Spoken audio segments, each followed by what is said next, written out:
Welcome to Puneet academy student. जैसा कि हम लोग जो है क्लास 10th का चैप्टर 7 कंट्रोल एंड कोऑर्डिनेशन जो है वो हमने पिछली क्लास में कवर किया था, मतलब फर्स्ट लेक्चर जो हमने उसका कवर किया था। तो आज की क्लास में हम लोग जो है इसका सेकंड लेक्चर कवर करेंगे स्टूडेंट्स। तो आज की क्लास स्टार्ट करने से पहले हम लोग जरा एक विवेकानंद जी की क्योट्स देख लेते हैं। देखिए, इस कोट्स में विवेकानंद जी कहते हैं, अराइज अवेक एंड स्टॉप, ठीक है, not until the goal is achieve, मतलब उठिए, ठीक है, जागिए और तब तक मत रुकिए जब तक आपका जो लक्ष्य है वो आपको प्राप्त ना हो जाए। मतलब अपने लक्ष्य प्राप्ति के लिए हमेशा जो है संघर्ष करते रहिए स्टूडेंट्स, ठीक है।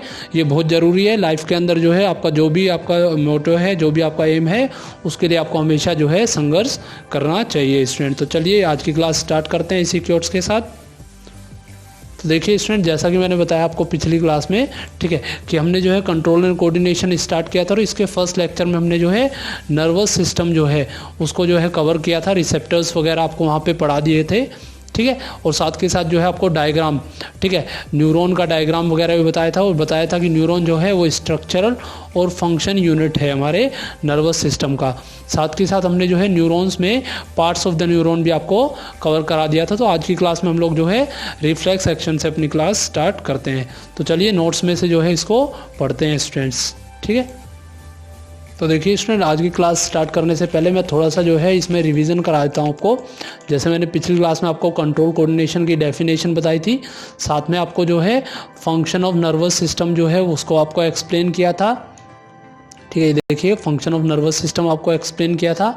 साथ के साथ नर्वस सिस्टम में हमने आपको बताया था कि central nervous system, peripheral nervous system होता है।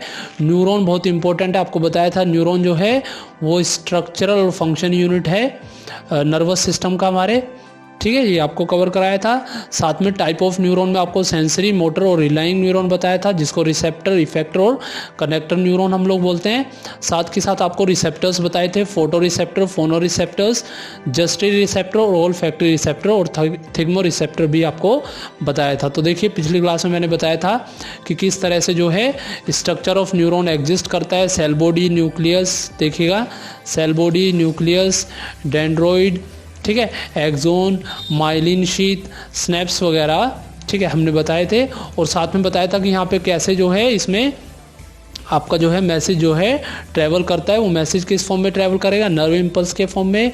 साथ के साथ न्यूरोमस्कुलर जंक्शन आपको बताया था और ट्रांसमिशन ऑफ नर्व इम्पल्स भी मैंने बताया था, जिसमें आपको जो है ट्रांसमिशन ऑफ नर्व इम्पल्स में बताया था कि सबसे पहले जो मैसेज है वो डेंड्रॉइड, डेंड्रॉइड से cell body, then axon, then nerve ending at the tip of axon, synapse, dendroid of the next axon तक आएगा। और ये सब जो है केमिकल रिलीज होगा tip of the one axon से, वो स्नैप्स को जो है क्रॉस करेगा या न्यूरोमस्कुलर जंक्शन को क्रॉस करेगा, तब वो जो है नेक्स्ट सेल में जा पाएगा स्टूडेंट्स। तो चलिए हम आज की क्लास में जो है रिफ्लेक्स एक्शन से स्टूडेंट्स स्टार्ट करते हैं, ठीक है। तो रिफ्लेक्स एक्शन क्या है? देखिए, it is define as unconscious, यानी कि without will and involuntary response, यानी कि ये एक अनैच्छिक क्रिया है।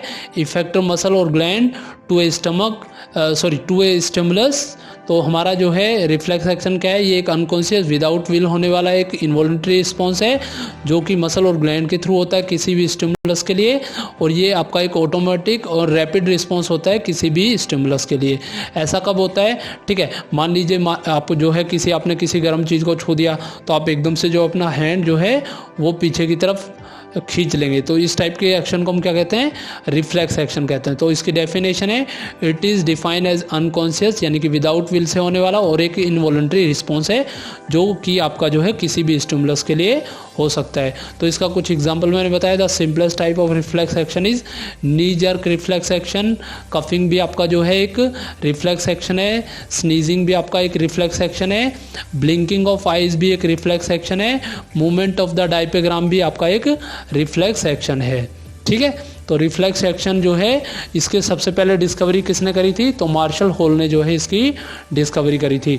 तो याद रखना आपको, रिफ्लेक्स एक्शन जो होते हैं they are monitor and control through the spinal cord of the nervous system, और ब्रेन से जो है ये आपका कवर नहीं होता, यानी कि they are control by only spinal cord of the nervous system, not by the brain.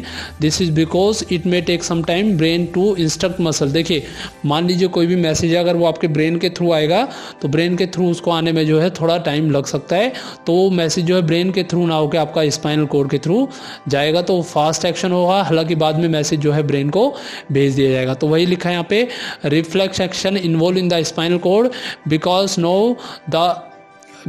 No all over the body meet in the form of bundle in the spinal cord. तो यहाँ पे हमने बताया reflex action जो होता है वो spinal cord में होता है, क्योंकि ठीक है सारा का सारा जो बॉडी का सिस्टम है वो bundle of the spinal cord में एक जगह जाके मिलता है, ठीक है, on their way to brain. Therefore the process of detecting signals for the input and response, ठीक है, to it by an output action is completely quickly, क्योंकि आपका एक्शन जो है वो जल्दी से हो जाएगा, क्विकली हो जाएगा, तो आपका वो रिफ्लेक्स किसके थ्रू होगा, स्पाइनल कॉर्ड के थ्रू होगा स्टूडेंट। तो रिफ्लेक्स एक्शन यहाँ पे आपको मैंने समझा दिया और ये बता दिया कि रिफ्लेक्स एक्शन जो है वो क्यों ज़रूरी है और क्यों हम करते हैं, ठीक है।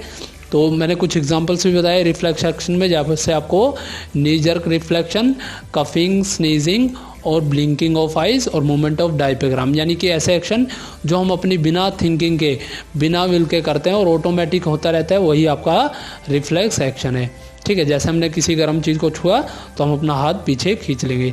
नेक्स्ट आपका रिफ्लेक्स आर्क। रिफ्लेक्स आर्क क्या है, देखिए, the pathway taken by nerve impulse in A reflex action is called reflex arc. तो वो पाथवे जो किसी भी नर्व इम्पल्स ने किसी रिफ्लेक्स एक्शन के टाइम पे कवर किया है उसी को हम कहेंगे सिंपली रिफ्लेक्स आर्क स्टूडेंट्स, ठीक है। चलिए, तो reflex arc is form in the spinal cord although the information goes on to reach the brain. तो बाद में वो इन्फॉर्मेशन जो है ब्रेन को भेज देती है। तो यहाँ पे देखिए एक डायग्राम के थ्रू आपको यहाँ पे समझाया, मान लीजिए, ठीक है, ये आपके रिसेप्टर्स हैं, हीट या पेन को जो है उसने, ठीक है, रिसीव किया है, ये हमारी स्किन के अंदर प्रेजेंट है, तो उसने मैसेज किसको भेज दिया, आपकी सेंसरी न्यूरॉन के थ्रू आपका मैसेज जो है वो इस समय ट्रैवल कर रहा है। फिर वो ट्रैवल करता हुआ आपका जो है सेंट्रल नर्वस सिस्टम यानी कि स्पाइनल कॉर्ड में आएगा। देखिए स्पाइनल कॉर्ड में रिलाई न्यूरॉन के थ्रू ये मैसेज जो है वापस से मोटर न्यूरॉन को भेज दिया जाएगा। फिर आपकी जो मसल्स है या जो इफेक्टर्स है वो वहाँ पे वर्क करना शुरू करेंगी, जो भी वहाँ से उसको जो डायरेक्शन मिली है उसके अकॉर्डिंग वो वहाँ पे वर्क करेगी स्टूडेंट्स। तो इस तरह से आप अपना हाथ जो है पीछे की तरफ रिफ्लेक्स एक्शन के समय रिफ्लेक्स आर्क के थ्रू खींच लेंगे, बाद में मैसेज आपका जो है ब्रेन को भेज दिया जाएगा स्टूडेंट्स। तो यहीं पे मैंने समझाने की कोशिश करी है कि रिफ्लेक्स आर्क में क्या क्या चीज़ इन्वॉल्व है। तो एक सेंस ऑर्गन इन्वॉल्व है जो रिसीव कर रहा है स्टिमुलस को, ठीक है। फिर सेंसरी अफरेंट न्यूरॉन एक इन्वॉल्व है जो कन्वे कर रहा है स्टिमुलस टू स्पाइनल कॉर्ड को, मैसेज को। फिर स्पाइनल कॉर्ड है, ये स्पाइनल कॉर्ड जो है इंटरप्रेट कर रही है आपके स्टिमुलस को and give appropriate command to the motor neuron को जो है कमांड भेज रही है। इसी तरीके से motor neuron to convey motor command to effector, वो इफेक्टर को जो है कमांड लेके जा रही है। यहाँ पे आपका इफेक्टर क्या होगा, आपका मसल जो है यहाँ पे एक इफेक्टर की तरह वर्क करेगा। इसी तरीके से इफेक्टर और मसल्स ये जो है effect to exclude the effect by the muscular movement के लिए आप यहाँ पे इफेक्ट करेंगे स्टूडेंट्स। तो इस तरह से आपका जो है reflex action via reflex arc जो है वो कंप्लीट हो जाएगा। चलिए, तो यहाँ पे मैंने डायग्राम के थ्रू भी समझाया। सबसे पहले स्टिमुलस होगा, स्टिमुलस से सेंस ऑर्गन रिसीव करेगा यानी कि रिसेप्टर होगा, फिर सेंस न्यूरॉन होगा, फिर स्पाइनल कॉर्ड पे जाएगा मैसेज, फिर स्पाइनल कॉर्ड से रिलाई न्यूरॉन, इंपॉर्टेंट है एग्जाम में पूछता है किसके थ्रू मैसेज आएगा, रिलाई न्यूरॉन से मोटर न्यूरॉन को, देन इफेक्टर को, देन आपका जो है रिस्पॉन्स जनरेट हो जाएगा, जो भी आपका अकॉर्डिंग रिस्पॉन्स है वो वहाँ पे जनरेट हो जाएगा। तो यहाँ पे देखिए मैंने बताया आपको in fact many animals have very little or none of the complex neuron network needed for thinking. तो सभी एनिमल्स में ऐसा नहीं होता है कि उनमें कम्प्लेक्स न्यूरॉन हो जो कि वहाँ पे थिंक कर सके, तो उनमें क्या होता है आपका रिफ्लेक्स आर्क होता है। तो यहाँ पे मैंने समझाया it is quite likely that reflect arc have evolved as efficient way of functioning in the absence of true thought process. मान लीजिए कोई भी ऑर्गेनिज्म है, एनिमल है, उसमें अगर आपका रिफ्लेक्स आर्क नहीं होगा तो काफ़ी उसको नुकसान हो सकता है। तो उसके लिए क्या है आपका रिफ्लेक्स आर्क जो है आपका एक मैकेनिज्म बन गया है। तो अब इम्पोर्टेंट देखते हैं, यानी कि इम्पोर्टेंस ऑफ रिफ्लेक्स आर्क। तो क्या क्या इम्पोर्टेंस है, it enables an organism for immediate quick response to harmful stimulus. तो ये इनेबल करेगा एक ऑर्गेनिज्म को ताकि वो इमीडिएट या क्विक रिस्पॉन्स किसी हार्मफुल स्टिमुलस के समय ले सके। It reduce the overloading of the brain, ये ब्रेन की ओवरलोडिंग को कम करेगा। It increase the chance of survival of organism को भी ये बढ़ाएगा स्टूडेंट्स। तो आपको ये समझ में आ रहा होगा स्टूडेंट, ठीक है। वो वीडियो को पूरा देखिएगा, ठीक है, चलिएगा। तो आगे बढ़ जाते हैं हम लोग। नेक्स्ट हमारा टॉपिक आएगा, ये आपका आएगा डिवीज़न ऑफ नर्वस सिस्टम। यहाँ से भी एग्जाम में क्वेश्चन आता है और काफ़ी इंपॉर्टेंट जो क्वेश्चन है, ठीक है, यहाँ से बनता है।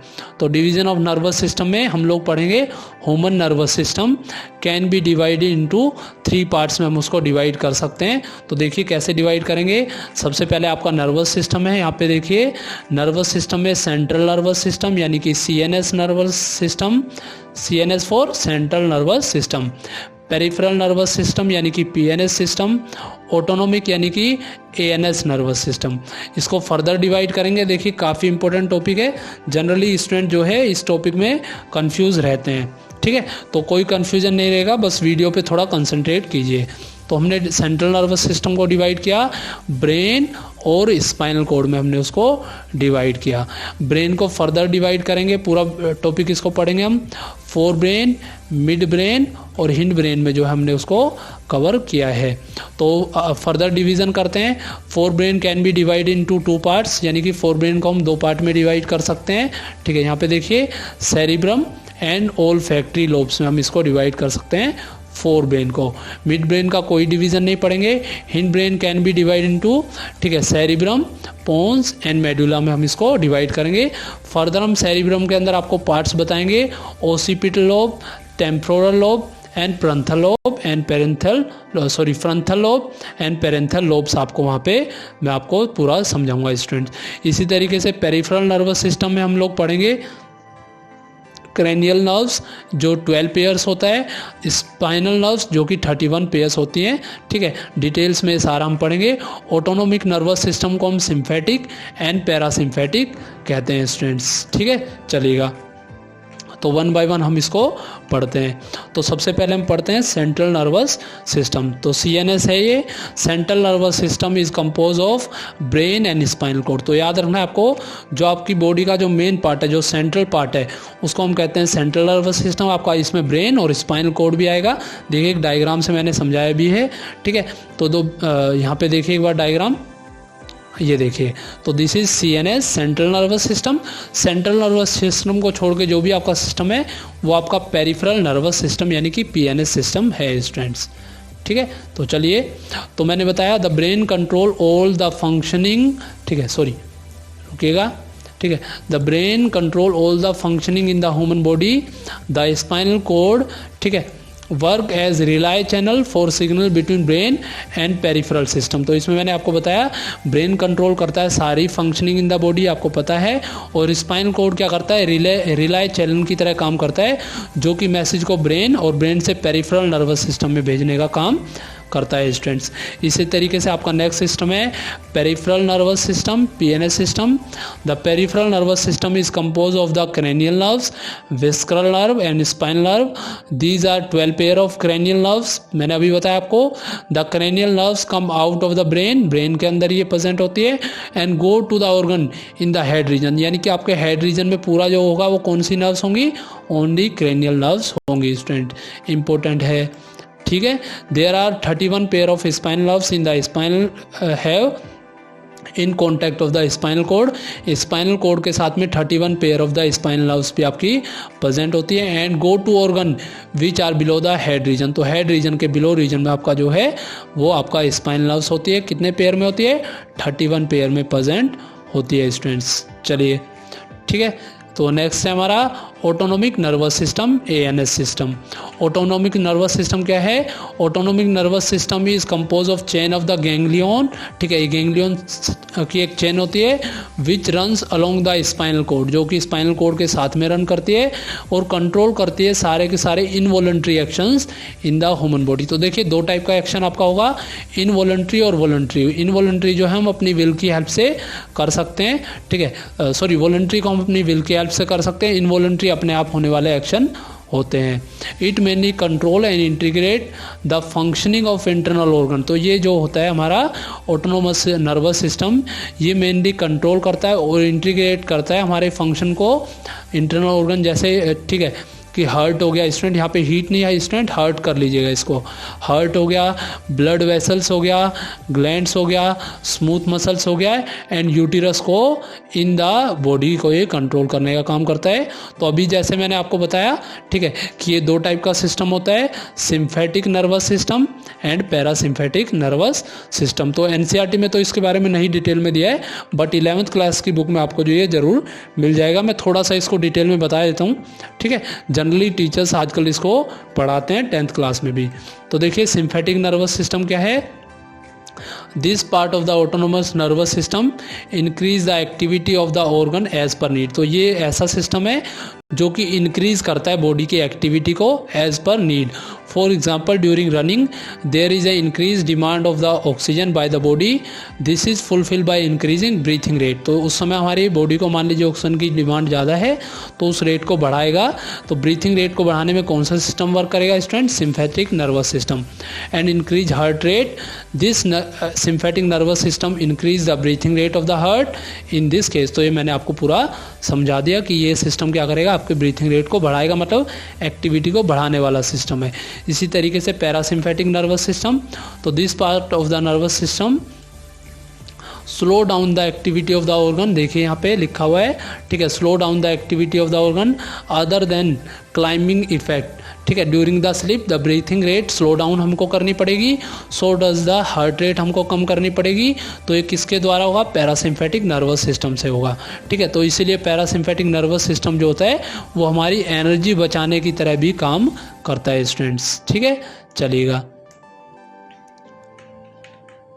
तो यहाँ पे मैंने लिखा है our organ receive nerves from both sympathetic and parasympathetic nerve fibre, they have opposite effect on the organ. देखिए बहुत इंपॉर्टेंट लाइन है ये, जो हमारे ऑर्गन होते हैं वो लगातार सिम्फेटिक और पैरासिम्फेटिक नर्व फाइबर से जुड़े होते हैं ठीक है, उससे नर्व्स वो रिसीव कर रहे होते हैं और दे have opposite effect on the organ पे जो है अपोजिट इफेक्ट होता है।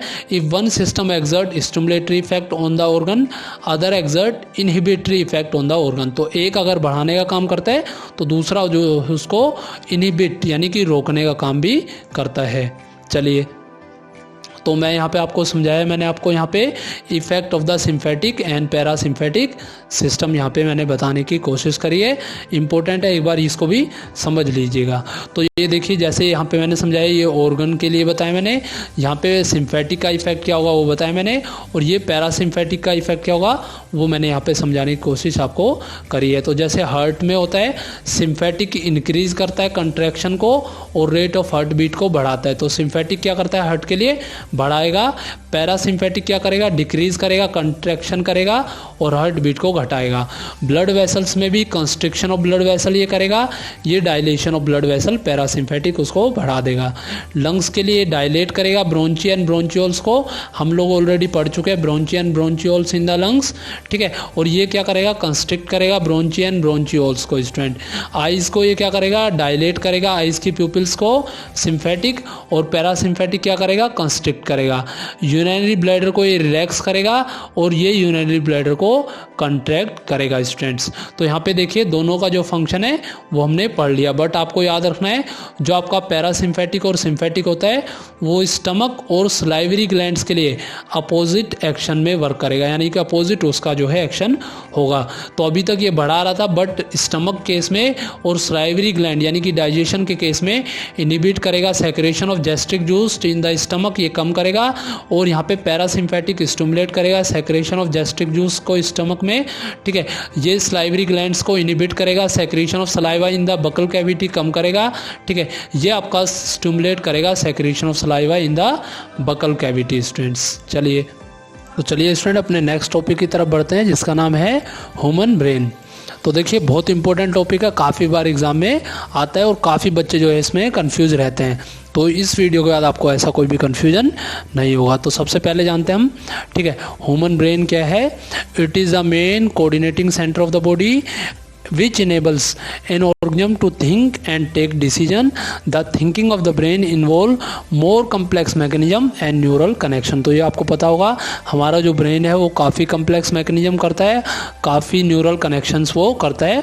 और अभी तक आप ये माने कि ह्यूमन ब्रेन जो है उसकी बहुत सारी स्टडी या बहुत सारी जो चीज़ें हैं ह्यूमन ब्रेन की वो आज के टाइम भी हम लोग जो है डिस्कवर कर रहे हैं। अगर कोई स्टूडेंट ऐसा हो जो कि आगे नेक्स्ट क्लासेस में या 11th-12th क्लास में बायोलॉजी लेना चाहता है तो उसके लिए जो है काफ़ी इंपॉर्टेंट टॉपिक आपका जो है ह्यूमन ब्रेन होगा स्टूडेंट्स। तो देखिए बढ़ते हैं हम अपने टॉपिक में।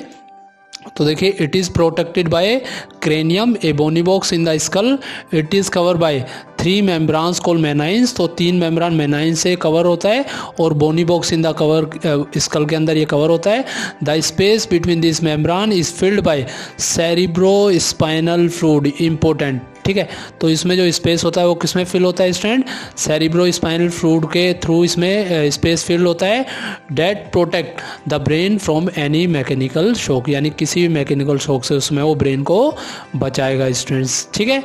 तो मैंने आपको यहाँ पे बताया, फिर मैंने बताया यहाँ पे आपको the weight of the brain of human is 1350 ग्राम, यानी कि 1350 ग्राम जो है ह्यूमन ब्रेन का वेट होता है। तो देखिए यहाँ पे आपको एक डायग्राम दिखाया है, इसको अभी हम डिटेल्स में पढ़ेंगे, अभी सिर्फ देख लीजिएगा, ठीक है। ये देखिए फोर ब्रेन आपको यहाँ पे शो किया हुआ है, मिड ब्रेन आपको यहाँ पे शो किया हुआ है स्टूडेंट्स, और हिंड ब्रेन आपको यहाँ पे शो किया हुआ है, ठीक है। चलिए तो नेक्स्ट देखिए एक इम्पोर्टेंट है ये भी, इलेक्ट्रोइंसेफेनोग्राम यानी कि ECG। तो ECG क्या है स्टूडेंट्स, काफ़ी बार एग्जाम में EEG, ठीक है, लिखा हुआ आ जाता है। तो EG का फुल फॉर्म होगा इलेक्ट्रोइंसेफेनोग्राम। तो इनसेफेनो जो वर्ड होता है वो ब्रेन के लिए हम लोग यूज़ करते हैं स्टूडेंट्स। तो ये क्या है, it is A instrument which can record the electrical activity of the brain. This activity आज रिकॉर्डेड एज इलेक्ट्रिक पोटेंशियल, है ना, इस इन एक्टिविटी को हम इलेक्ट्रिक पोटेंशियल की तरह रिकॉर्ड करते हैं। Such records are called EEG। The reading can be taken by taking 2 electrode on the scalp. तो इसकी रीडिंग लेने के लिए हमको जो है 2 इलेक्ट्रोड जो है अपने स्कार्प पर रखना पड़ेगा, एंड लीडिंग वाया एम्पलीफायर के थ्रू उसको जोड़ देंगे, और उसको जो है एक इंक राइटिंग डिवाइस हम वहाँ पे जोड़ देंगे, और उसमें जो है 4 टाइप की वेव वहाँ से बनेगी। तो this wave can be called alpha, beta, delta and theta type wave बनती है। तो this wave are characteristics of the activity of brain को वो बताएंगी, यानी कि उसको आप चेक कर सकते हो ब्रेन की एक्टिविटी के अकॉर्डिंग वो ये वेव्स बनी होगी, and which can be very useful for the clinical purpose. और ये हमारे जो है काफ़ी यूज़फुल होती है क्लिनिकल पर्पज़ के लिए स्टूडेंट्स। चलिए ठीक है, तो मैंने यहाँ पे आपको समझाया EEG इलेक्ट्रोइंसेफेनोग्राफ, और मैंने बताया किस तरह से कार्य करता है या किस तरह से वर्क करता है स्टूडेंट्स। तो चलिए स्टूडेंट आगे पढ़ते हैं हम लोग पार्ट्स ऑफ द ब्रेन, ठीक है। तो अभी जैसे मैंने आपको बताया ब्रेन का जो है 3 पार्ट्स होता है, रुकिएगा, ये देखिए मैंने आपको बताया ब्रेन का जो है 3 पार्ट्स होता है। तो पार्ट्स ऑफ ब्रेन में हम पढ़ेंगे द 3 रीजन्स, और parts of the brain are as follows. तो 3 पार्ट होता है, forebrain, midbrain and hindbrain, ठीक है। तो ये आपका ब्रेन का जो है 3 पार्ट्स है। एक बार हम लोग जो है इसको डायग्राम से अब कवर कर लेते हैं। तो देखिए बताया फोर ब्रेन सामने का ब्रेन, ठीक है, मिड ब्रेन यानी कि मिडिल में ब्रेन, और हिंड ब्रेन मतलब पीछे की तरफ का आपका ब्रेन, ठीक है। फिर हम इसको डिवाइड करेंगे, ठीक है। तो देखिए मिड ब्रेन, ये जो रीजन है पूरा आपका मिड ब्रेन है। यहाँ पे हाइपोथैलेमस, ठीक है, पिट्यूटरी ग्लैंड दिखाया हुआ है यहाँ पे, और हिंड ब्रेन का 3 पार्ट्स पोन्स, मेडुला और सेरिब्रम दिखाया हुआ है। यहाँ पे देखिए स्पाइनल कॉर्ड जिसको हम स्टम भी बोलते हैं या ब्रेन स्टम भी कहेंगे हम इसको, ठीक है। और सेरिब्रम को brain with in the brain भी हम कहते हैं, यहाँ पे आपको दिखाया हुआ है। ये आपका यहाँ पे क्रेनियम या स्कल यहाँ पे पूरे में शो किया हुआ है, देखिएगा, ठीक है, क्रेनियम या स्कल, और ये आपका जो है सेरिब्रम पार्ट यहाँ पे आपको दिखाया हुआ है स्टूडेंट्स, ठीक है। चलिएगा ये देखिए इस डायग्राम में भी सेम ही दिखाया आपको, फोर ब्रेन, ठीक है, मिड ब्रेन, ठीक है, स्कल, सेरिब्रम, ठीक है, हाइपोथैलेमस, पिट्यूटरी, और यहाँ पे आपको हिंड ब्रेन में पोन्स, मेडुला और सेरिब्रम आपको दिखाया हुआ है, और ये स्पाइनल कॉर्ड यहाँ पे शो की हुई है। चलिएगा तो अब हम पढ़ेंगे इसमें, इसको 1 बाय 1 पढ़ेंगे पूरे पार्ट्स को, और उसका जो है फंक्शन हम पढ़ते जाएंगे। तो स्टार्ट करते हैं विद फोर ब्रेन। ठीक है, तो फोर ब्रेन से स्टार्ट करते हैं। देखिए फोर ब्रेन क्या है, it is the largest and main thinking part of the brain which receive sensory impulse. तो ये सबसे लार्जेस्ट और मेन थिंकिंग पार्ट होता है ब्रेन का, जो रिसीव करता है सेंसरी इम्पल्स को, ठीक है, from various receptor of the body. दूसरा, it comprises of three main part. अब इसका भी थ्री पार्ट्स में हम डिवाइड करेंगे। पहला पार्ट इसका होता है सेरिब्रम, ठीक है, फिर सेकंड पार्ट हम इसमें पढ़ेंगे आपका ओल्फैक्टरी लोब्स, और थर्ड में हम पढ़ेंगे डाइसेफ्लॉन। ठीक है, चलिए तो देखिए सेरिब्रम के बारे में क्या बताया हमने, it is the most complex and specialised part of the brain. It consist of two cerebral hemisphere, दो इसमें सेरिब्रल हेमिस्फेयर्स होते हैं। This is divide into four lobes, और इसको हम चार लोब्स में डिवाइड कर सकते हैं। It has region which receive sensory impulse को रिसीव करता है from various receptors. This region there are some specific region, sorry in this region there are some specific region for each kind of stimulus. हर एक stimulus के लिए जो है इसमें एक अलग रीजन होता है।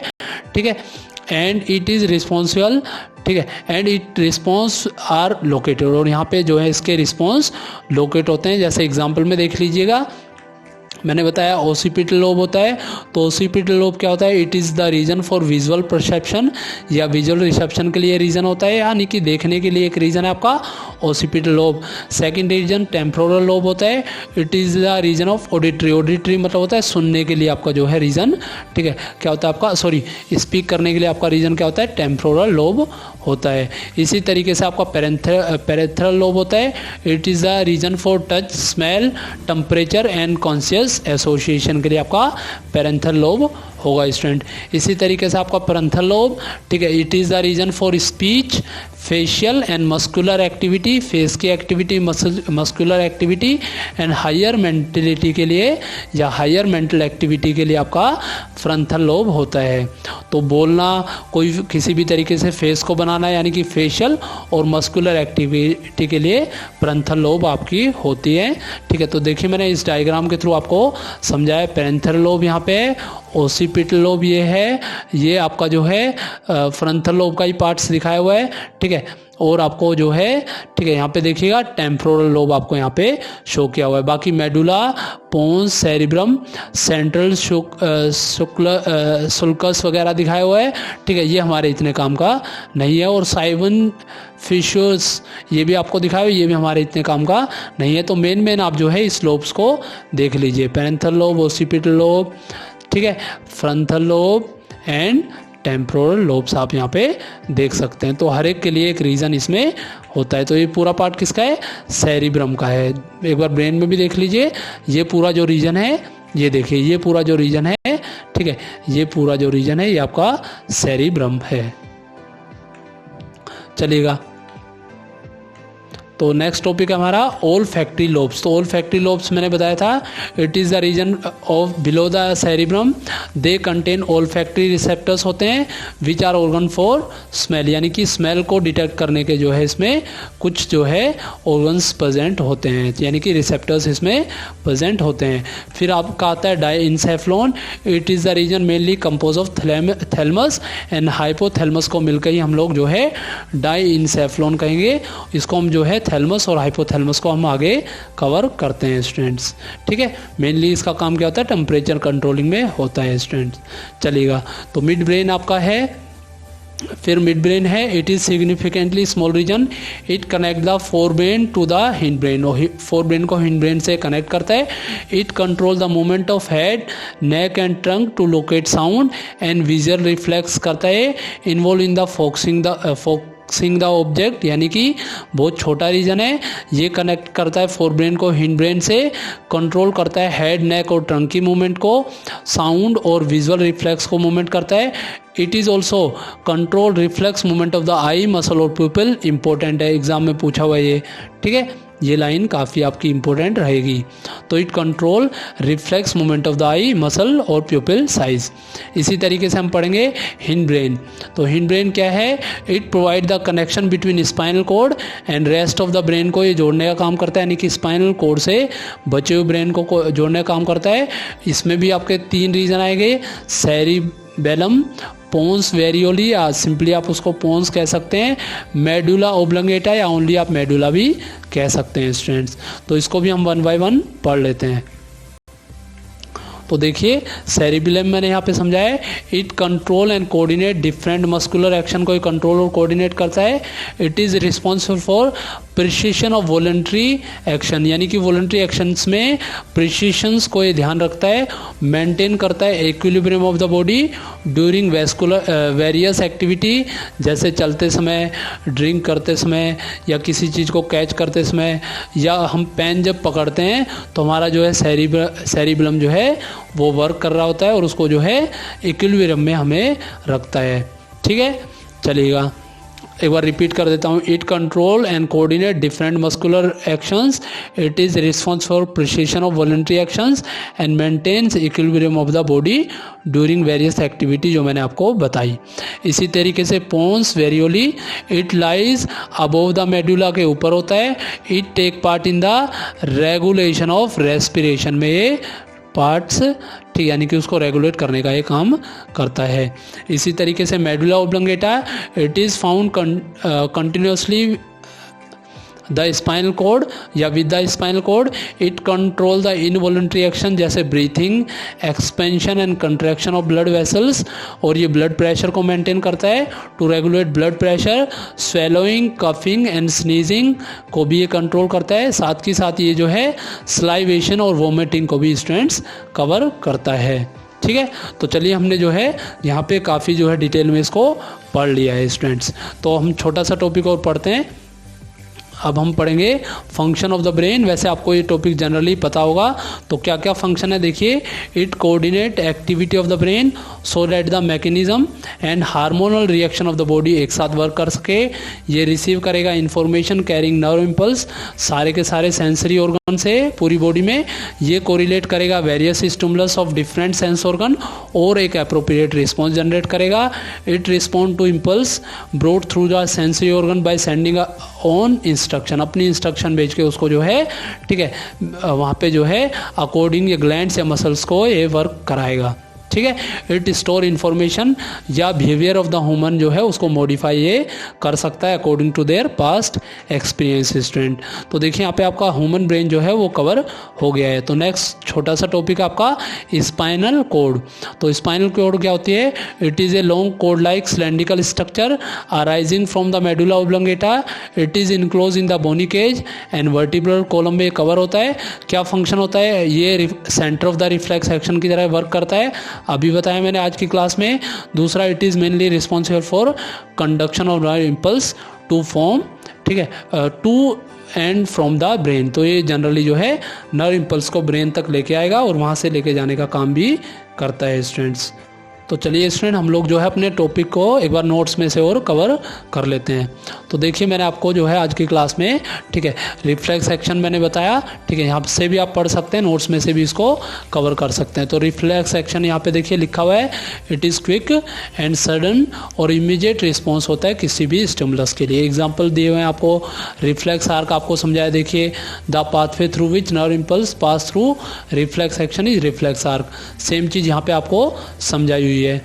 रिस्पॉन्सेज मैंने बताया, voluntary involuntary type of responses आपका होता है। रिफ्लेक्स एक्शन मैंने बताया स्पाइनल कॉर्ड के थ्रू कंट्रोल होता है, जब किसी हॉट ऑब्जेक्ट को टच करेंगे तो पीछे की तरफ उसको खींचेगा। ये मैंने आपको बताया नीड ऑफ, ठीक है, रिफ्लेक्स एक्शन वहाँ पे मैंने पूरा कवर कराया। देखिए यहाँ पे ह्यूमन नर्वस सिस्टम आपको इतना कम दिया हुआ है, बट मैंने आपको वहाँ पे काफ़ी डेप्थ में पूरा बताया है। ठीक है, ये देखिए फोर ब्रेन का फंक्शंस आपको यहाँ पे दिया हुआ है। Thinking part of the brain है ये, ठीक है, कंट्रोल करता है वॉलंटरी एक्शंस को, स्टोर करता है इन्फॉर्मेशन को। तो यहाँ से भी आप इसको कवर कर सकते हैं स्टूडेंट्स। ठीक है, ये देखिए हर चीज़ का यहाँ पे फंक्शन समझाया हुआ है। ठीक है, मैं ऑलरेडी उस टॉपिक में वहाँ पे आपको कवर कर चुका हूँ। प्रोटेक्शन ऑफ ब्रेन यहाँ पे पूरा आपको समझा दिया है, ये भी मैं आपको कवर करा चुका हूँ। चलिएगा, स्पाइनल कॉर्ड भी बता चुका हूँ।